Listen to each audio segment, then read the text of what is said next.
તો યાત્રાધામ અંબાજી ખાતે આવનારા સમયમાં ભાદરવી મહાકુંભ 2024 યોજાનાર છે ત્યારે અંબાજીની કાળીદાસ મિસ્ત્રી ભવન ખાતે સેવા કેમ્પનો પ્રતિનિધિઓ સાથે જાહેર મીટિંગનું આયોજન કરવામાં આવ્યું।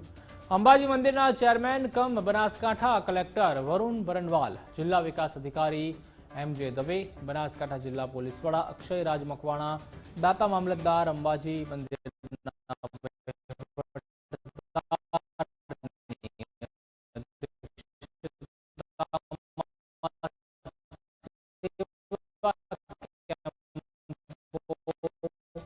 પ્રતિનિધિઓને જણાવવામાં આવ્યું હતું કે સેવા કેમ્પ રોડની ડાબી બાજુમાં 30 મીટર છોડીને લગાવવા, સેવા કેમ્પોમાં ફરજિયાત પાર્કિંગ વ્યવસ્થા, સાફ સફાઈની વ્યવસ્થા, સ્પ્રે છાંટવાની વ્યવસ્થા, સિક્યોરિટીની દ્રષ્ટિએ સીસીટીવી કેમેરા અને ફાયર સેફટી લગાવવી પડશે અને તમામ સૂચનાઓનું પાલન કરવાનું રહેશે।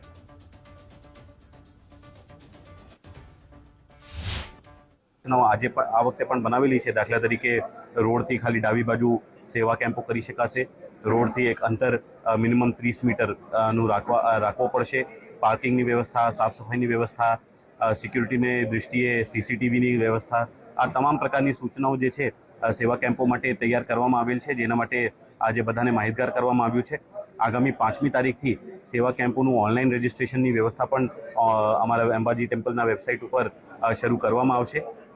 તમામ સેવા કેમ્પો એના ઉપર રજિસ્ટ્રેશન કરશે અને એમની સુવિધાઓ ચકાસણીને તંત્ર દ્વારા એમને મંજૂરી આપવામાં આવશે, જેના આધારે પછી એ લોકો ટેમ્પરરી કનેક્શન હોય કે પાણીનું કનેક્શન હોય એ બધું પણ લઈ શકશે। 200 જેટલા સેવા કેમ્પોની આજે મિટિંગ થઈ હતી।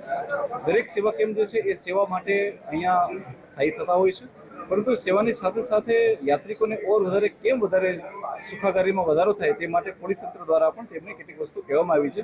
ઉદાહરણ તરીકે એક પણ ફેટલ એક્સિડન્ટ ન થાય તે અમારી પોલીસની સૌથી પહેલી અમારી જવાબદારી હોય છે, જેથી કરી અને જેટલા બી મોટા મોટા કેમ્પો છે એ પાર્કિંગની પ્રોપર વ્યવસ્થા રાખે, રોડથી થોડા અંદરની સાઈડ રહે, પોતાને ત્યાં પ્રોપર સીસીટીવી કેમેરા રાખે, તે પ્રકારની આજે સૂચન કરવામાં આવ્યું છે। આ સિવાય ફાયર માટે બી એ લોકોને કેવી રીતના ફાયર રિટર્ન મટીરિયલનો સ્પ્રે કરવું, ફાયરના ઇન્સ્ટ્રુમેન્ટ રાખવા અને ફાયરનો એનઓસી મેળવવું તે બાબતે બી વિગતવાર એમને ચર્ચા કરવામાં આવી છે।